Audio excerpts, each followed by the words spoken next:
The rain had no mercy on Seoul that night. It came down in sheets so thick that the city lights below bled into one another. Red, gold, white, like a painting left out in a storm. Han Ji-hoon stood at the floor-to-ceiling window of his penthouse, 60 stories above everything, a glass of scotch in his hand and nothing in his eyes. The apartment behind him was worth $12 million. The suit on his back cost more than most people made in a year. The empire beneath his feet, the network of fear and money and blood that stretched across 3 countries, was worth more than some governments. And he was completely, devastatingly alone. On the marble table behind him sat a photograph. Old, the edges slightly curled. A woman with warm brown eyes and a smile that looked like it had been borrowed from somewhere genuinely peaceful. Beside her, a little girl, 4 years old, maybe 5, laughing so hard her whole body leaned sideways. They were at a park, somewhere ordinary, somewhere he had never bothered to visit with them. He didn't touch the photograph. He never did anymore. He just let it sit there and punish him. His phone buzzed. Business. It was always business. He turned from the window, set down his glass, and picked up the call, because that was all he knew how to do now. Function, operate, survive. But surviving, he had learned too late, was not the same thing as living. This is the story of how Han Ji-hoon, the most feared man in Korea, destroyed the only thing that ever truly mattered to him. Not with a bullet, not with a blade, but with silence, with pride, and with one catastrophic moment of choosing the wrong person in a room full of witnesses. This is the price of losing her. Sarah Smith had never been the kind of woman who chased danger. She was steady, warm, and quietly brilliant, the sort of person who remembered everyone's coffee order, who laughed easily and without performance, who believed, sometimes to a fault, that people were capable of being better than their worst impulses. She had come to Korea 6 years earlier on a 1-year consulting contract for an international design firm. She wasn't supposed to stay. She wasn't supposed to fall in love. She certainly wasn't supposed to fall in love with him. They met at a charity gala, ironically enough, hosted by one of Ji-hoon's front companies. He didn't usually attend these events in person.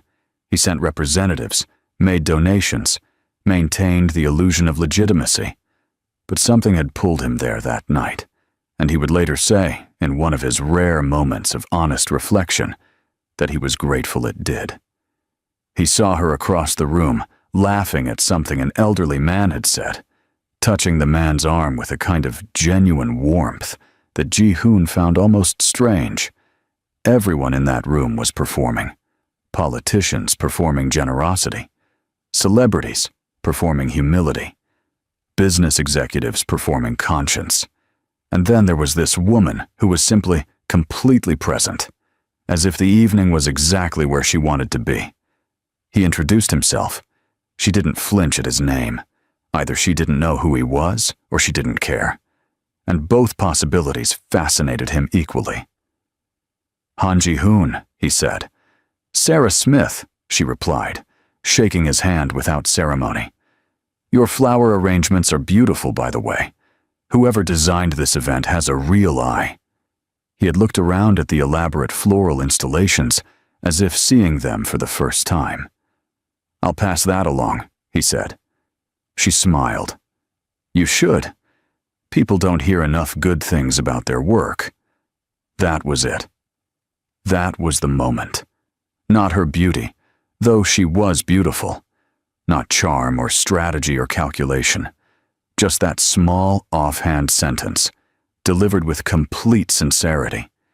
In a world where everyone around Ji-hoon either feared him or wanted something from him, Sarah Smith had looked at a flower arrangement and thought about the anonymous person who made it. He was undone before the night was over. They dated for 8 months before she found out the full truth of what he was. He told her himself, which surprised even the people closest to him. He sat across from her in a quiet restaurant, told her everything, and waited. Most people, upon learning the real nature of Han Ji-hoon's operations, either ran or immediately recalculated how they could benefit. Sarah did neither. She sat quietly for a long time. Then she looked at him and said, "I'm not going to pretend this doesn't change things. But I don't think you told me because you want me to leave. I think you told me because you don't want to lie to me." He had no answer for that. She was right, and being seen so clearly by another person was terrifying and wonderful in equal measure. She married him 14 months later. She moved into his mansion. She learned Korean. She made friends with his staff, genuinely, not strategically. She planted herbs on the kitchen windowsill and filled rooms with color and softened the sharp, cold architecture of his life with a warmth he hadn't known he was missing. And then Mina came, and something in the house shifted permanently into light. Mina was everything. She had Sarah's eyes, and Ji-hoon's stubbornness, and a laugh that could stop a room. Ji-hoon, who had negotiated with violent men without breaking a sweat, who had walked into the most dangerous rooms in Asia and walked out with everything he wanted. This man was helpless against a 4-year-old who called him Appa and tugged at his sleeve. For a while, it was enough. The family dinners, the weekend mornings, Mina's drawings stuck to the refrigerator with magnets, impossibly colorful, depicting a family of 3 in broad, happy strokes. But the Mafia doesn't pause for happiness. And Ji-hoon, despite everything, despite the man he was trying to become inside those walls, was still fundamentally who he was. The late nights stretched longer. The business calls crept into dinners. The international trips multiplied.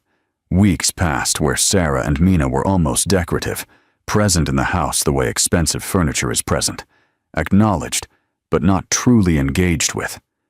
Sarah bore it with patience. She had to consciously choose every single day. She understood his world. She didn't enjoy it, but she understood it. What she couldn't understand, what began to quietly devastate her, was the growing emotional distance that had nothing to do with business hours.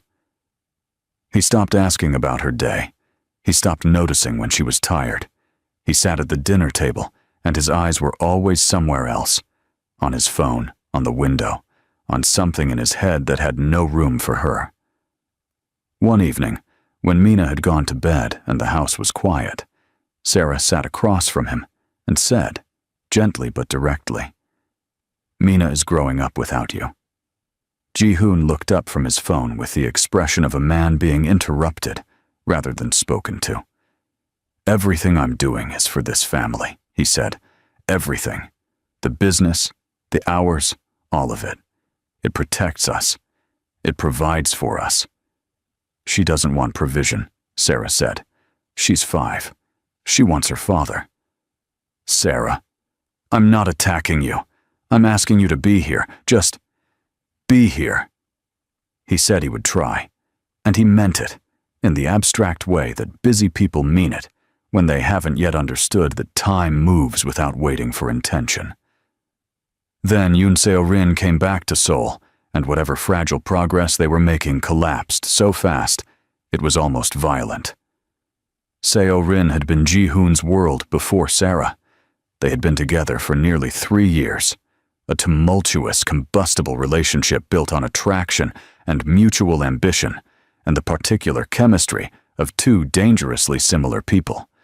She had left for Paris, then Milan, then Singapore. Nobody in Ji-hoon's circle spoke about her openly, but everyone remembered her. She returned with the drama of someone who had been rehearsing an entrance for years.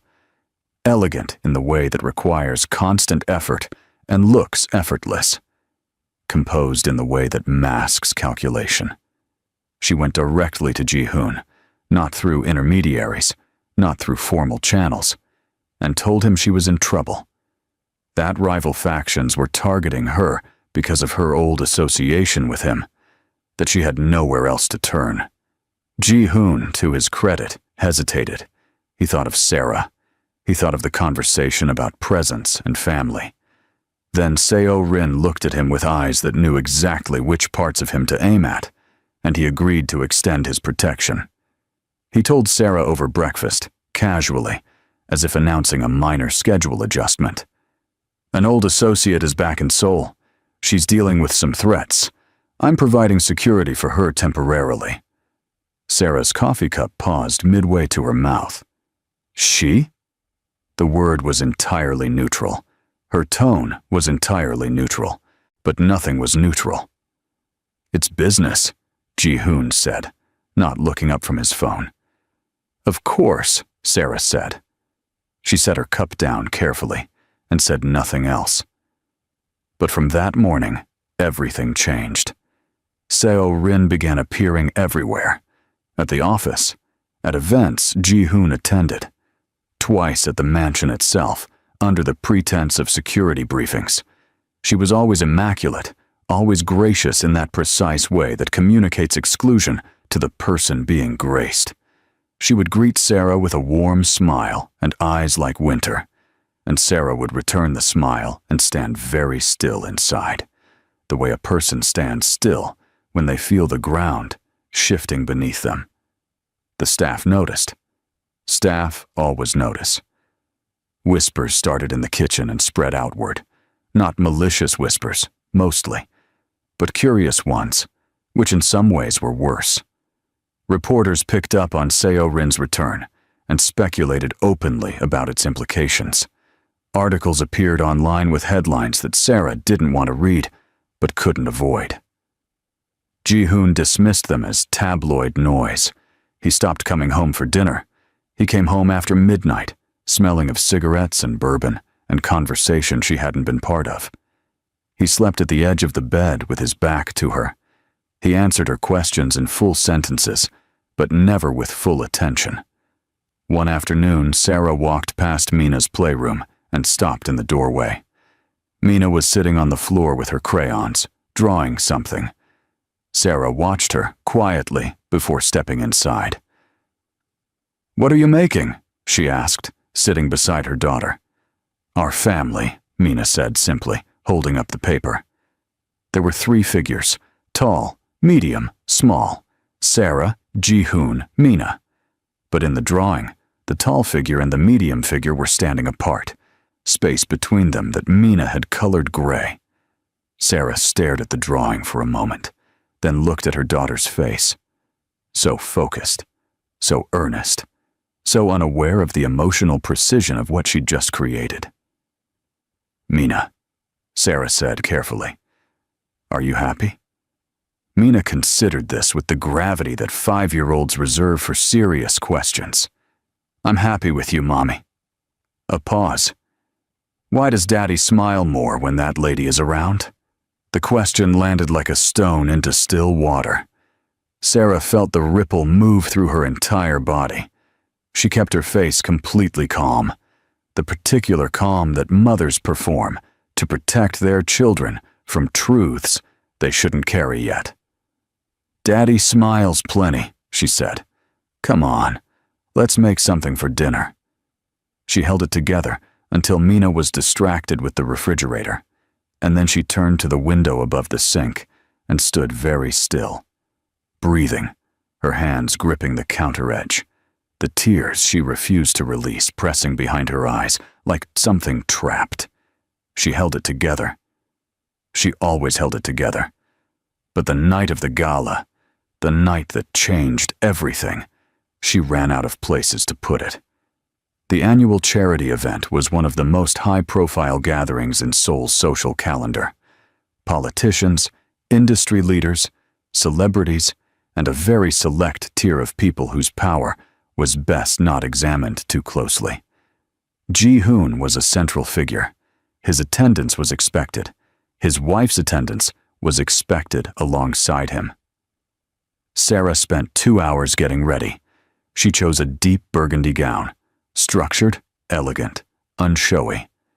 She wore the earrings Ji-hoon had given her on their 3rd anniversary, back when anniversaries were still occasions. She looked in the mirror when she was finished, and told herself the only thing she knew how to tell herself in those days: you can do this. They arrived together, which meant they arrived in the same car and walked through the same door. Ji-hoon's hand was at her back for precisely the time it took photographers to capture their entrance, and then it was gone, and he was absorbed into conversations with men she didn't know. And Sarah moved gracefully into the room and found people to speak with, and smiled until her face accepted the shape of it. Seo-rin appeared within 20 minutes. She was wearing ivory, a choice so specific in that room on that night, it could not have been accidental. She moved to Ji-hoon first, touched his arm in greeting, laughed at something he said. Sarah watched from across the room with a glass of champagne and a stillness that had nothing peaceful in it. Later, during a quiet lull when Ji-hoon had moved to speak with a government official, Seo-rin appeared at Sarah's side. "You look lovely," Seo-rin said, with a smile so practiced it had the texture of marble. "That color is very bold for someone in your position." Sarah turned to look at her. "My position?" Seo-rin tilted her head slightly, as if choosing her words with care she wasn't actually taking. "It must be difficult," she said, her voice dropping to the confidential register of false concern. "Being the foreign wife. Always slightly outside of things. People talk, you know. They wonder how long it lasts." "I'm sure they do," Sarah said evenly. Seo-rin's smile didn't move. "He told me last week he feels trapped," she said. "I'm sure he didn't mean it, but he said it. I thought you should know. Woman to woman." The air in Sarah's lungs went cold. "You should be careful," Sarah said quietly, "about the things you claim people said." "I'm only trying to help." Seo-rin's voice was all innocence. "You gave up a great deal for him, and Mina, bringing a child into this world." She let the sentence drift, unfinished, which was somehow worse than anything she could have completed it with. Something broke open in Sarah, not dramatically, not in her face or her voice, but somewhere internal. A wall that had been absorbing pressure for months cracked clean through. She reached out and took hold of Seo-rin's wrist, not violently, but firmly. "Don't," she said. "Don't say my daughter's name." Seo-rin's eyes widened, and then, deliberately, with the timing of someone who had rehearsed it, she let her body go loose and stumbled backward, catching herself theatrically, her hand flying to her wrist as if she'd been struck. The champagne glass in her other hand tipped and spilled. She made a small, sharp sound of distress. The people nearby turned. The chatter around them dimmed. Heads swiveled with the magnetic efficiency of people who came to these events, hoping, on some level, for exactly this kind of scene. Ji-hoon was across the room. He heard the sound. He always heard disruptions, a survival reflex, and turned. He saw Seo-rin recovering her footing, hand pressed to her wrist. He saw the space between Sarah and Seo-rin. He saw the faces around them, half alarmed, half fascinated. And he crossed the room without stopping to think, without asking, without 1 second of hesitation in Sarah's direction. He reached Sarah and took her wrist, hard, not gently, and his face was something she had never seen directed at her before: fury, embarrassment, the cold, administrative anger of someone managing a problem. "What did you do?" he said. "Ji-hoon." "Not here." His grip tightened. "What is wrong with you?" The room was silent in the specific way that expensive rooms go silent. Everyone still holding their glasses, still wearing their expressions, but every atom of attention pointed at this single point in the center of the floor. "You're hurting my wrist," Sarah said quietly. He released her. He looked at Seo-rin. "Are you all right?" Seo-rin touched her wrist with dignified restraint. "I'm fine," she said softly. "Please don't make a scene on my account." Ji-hoon turned back to Sarah. "You're embarrassing me," he said. His voice was low but not quiet enough. "In front of everyone. Tonight of all nights." Sarah looked at him. Just looked at him. The tears were there. She could feel them. But they weren't falling. Not yet. Not here. She was looking at the man she had married with the very specific grief of someone watching a stranger's face inside a familiar one. "Tonight of all nights," she repeated softly. And from the edge of the crowd, Mina's small face appeared, brought by a staff member who had panicked when the murmuring started and hadn't known what else to do. The little girl stood at the perimeter of the crowd, looking at her parents, at the space between them, at her father's expression and her mother's eyes, and her own face crumpled in the uncomplicated devastation of a child who doesn't yet have language for what she's witnessing, but understands every word of it. Sarah looked at her daughter. That was the moment. Not Ji-hoon's words, not Seo-rin's cruelty, not the audience or the silence or the grip on her wrist. Mina's face. That was the moment Sarah Smith made her decision. She excused herself calmly. She collected Mina from the edge of the crowd, took her by the hand, and walked out of the gala without looking back. Ji-hoon did not follow. He was already in conversation with Seo-rin again. Damage management, optics, his world reassembling itself around a narrative that had no room for what Sarah had just felt. The mansion was quiet when they arrived home. Sarah carried a sleeping Mina upstairs, tucked her in, sat at the edge of her daughter's bed for a long time in the dark. Mina's breathing was soft and even. Safe, unaware of everything. Sarah stood up, walked to their bedroom, opened the large wardrobe, and pulled down 2 bags from the top shelf. She packed with the methodical calm of someone who had been, without realizing it, preparing for this for a long time. She packed the essentials, documents first, then Mina's things, then her own. She moved quietly through the rooms, gathering what mattered and leaving everything that didn't.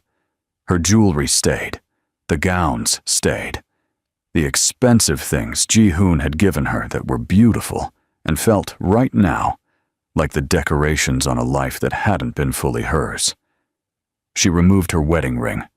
She held it in her palm for a moment, that familiar small weight, and set it on the nightstand with deliberate care.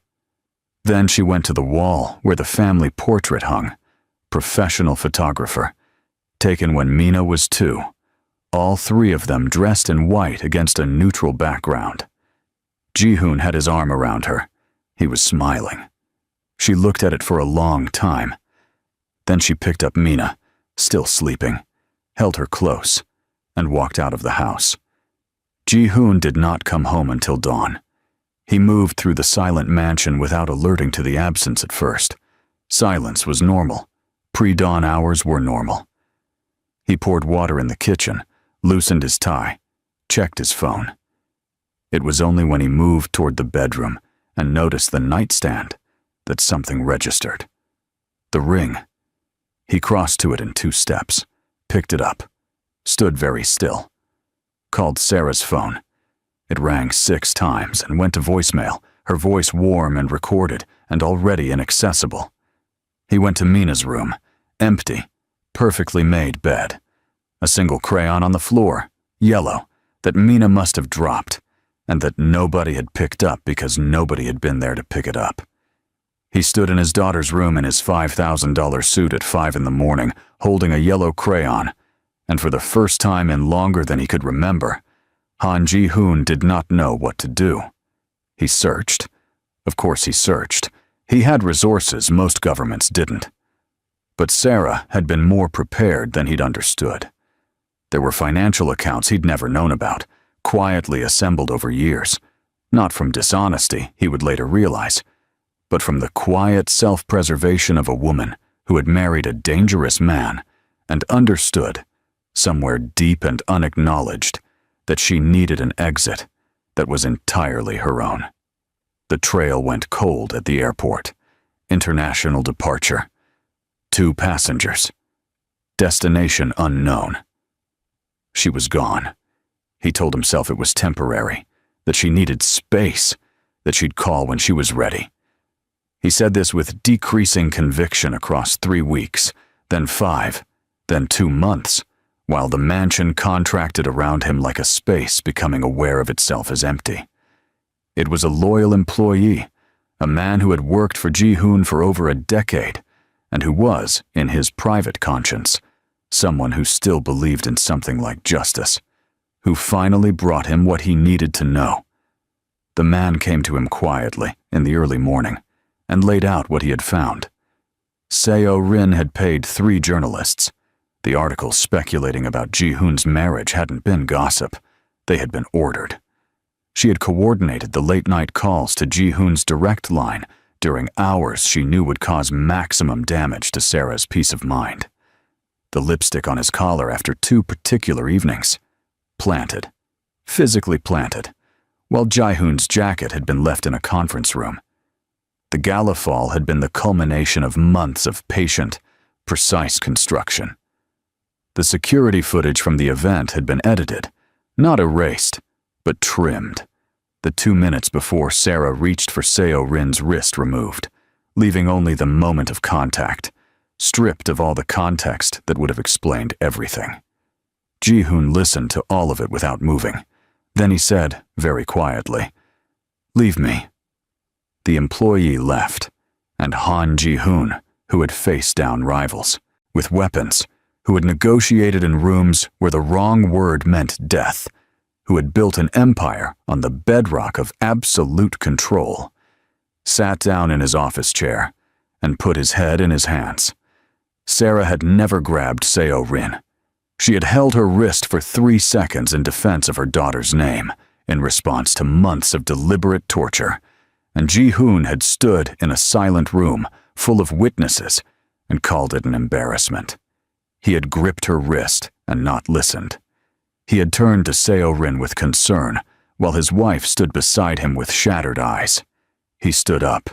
He picked up the nearest thing, a heavy crystal award, some industry recognition that meant nothing, and threw it at the wall. Then the next thing. Then the next. He dismantled his office with a violence that was really just grief, wearing the only clothes it knew. And when there was nothing left to throw, he sat on the floor among the debris, and breathed and breathed and breathed. He cut Seo-rin off entirely. No explanation, no confrontation. She simply found that every door had closed, every contact had gone cold, every protection had evaporated. She left Seoul within the month. He didn't ask where she went and didn't care. But none of it brought Sarah back. None of it undid the gala. None of it unspoke the words. None of it removed the image he couldn't stop seeing, Mina's face at the edge of that crowd, watching her parents, understanding everything and nothing, and all of it at once. 5 years passed. Ji-hoon's empire grew larger. Fear of him deepened in the circles that feared him. He acquired more territory, more resources, more influence. He sat at the head of longer tables and gave orders to more people and won more of the games he played. He was, by every external measure, at the height of his power. He lived alone. He kept Sarah's photograph in the drawer of his nightstand. Face down, he couldn't explain why. Some vestigial superstition about deserving to see it. And sometimes, in the specific insomnia of 3 in the morning, he would take it out and hold it, and think about what he would say if he had another moment. He never drank enough to stop the thinking. Just enough to blur the edges of it. He never remarried. He rarely dated. He went to events because the empire required presence, and he came home to a house that remained impeccably maintained and completely hollow. Sarah was in London. She had built, with characteristic quiet intelligence, a luxury interior design company that had grown, within 3 years, into one of the more respected boutique firms in the European market. She had an eye for space, for what made a room feel inhabited, rather than merely furnished, for the texture of warmth as a designed quality. Her clients loved her. She had friends, real ones, the kind built slowly over shared dinners and honest conversation rather than strategic proximity. She ran along the Thames in the mornings. She cooked elaborate Sunday breakfasts for Mina, who was now 10 and opinionated and funny and thoroughly herself. Mina barely remembered Korea. Not because Sarah had hidden it. She answered every question her daughter asked with honesty calibrated for age. But because 10-year-olds are comprehensively of the present, and Mina's present was full and bright and sufficient. Sarah smiled differently now. It was the particular smile of someone who has survived something they weren't sure they'd survive and discovered, on the other side of it, that they were more intact than they'd feared. She didn't hate Ji-hoon. She had moved through fury and grief and arrived at something more complete, an understanding, clear-eyed, and without bitterness, that some people are capable of love and incapable of the changes love requires. That had been her answer to years of wondering if she'd done enough, said enough, been patient enough. She had. It simply wasn't about enough. Ji-hoon came to London on a Thursday in November. Routine business, meetings with European partners. 2 days. No personal element whatsoever. He walked out of a building in Kensington in the early afternoon, collar up against the cold, phone to his ear, already mentally in the next meeting. He saw her. He saw Sarah before she saw him. She was across the street, walking with Mina, who was taller now, a proper girl, carrying a bag over one shoulder with the self-consciousness of someone who had recently decided she was old enough to carry her own things. Sarah was speaking to her, gesturing at something ahead, and Mina was rolling her eyes in the way that children roll their eyes at mothers and suppressing a smile while doing it. Ji-hoon stopped walking. His phone conversation ended, or continued without him. He genuinely didn't know. Everything in his field of vision contracted to the two of them across the street in the gray London afternoon, alive and complete and entirely without him. He crossed the road before he'd decided to. His body moved while his mind was still catching up. Sarah. She heard her name and turned. The sequence of expressions that crossed her face in the following 2 seconds was beyond his ability to fully read. Recognition, surprise, something that might have been fear or might have been old grief reflexing into the present, before it all settled into stillness, the particular stillness he had always known in her. Ji-hoon, she said. Mina looked at him with the frank, assessing gaze of a 10-year-old who has not yet learned to disguise her readings of people. She stepped closer to her mother, not dramatically, just a small, decisive repositioning. That small movement cost him something he couldn't quantify. "You look," he started. "What are you doing in London?" she asked, not unkindly, just directly. "Business," he said. Then, "I didn't know you were here. I didn't plan." "I know," she said. A pause opened between them, wide and full of everything 5 years contained. He looked older. She could see it, not badly, but truly. The edges of him had changed in the way that a face changes when it has been processing something difficult for a long time. "Mina," he said, looking at his daughter. "Hi." Mina looked at him for a long moment. Then she pressed closer to Sarah's side and looked away. Just that. Just a child who did not know him, pressed against the person she did know, looking elsewhere. Ji-hoon received it in total silence. "I owe you an apology," he said, turning back to Sarah. "I've owed you one for 5 years. I know that's not enough. I know saying it now doesn't—" He stopped, started again. "I found out what she did. All of it. What she engineered. What I believed instead of what I should have believed. I destroyed my office. I cut her off. I know none of that helps you. But I need you to know that I know. Sarah listened to all of it. She didn't interrupt.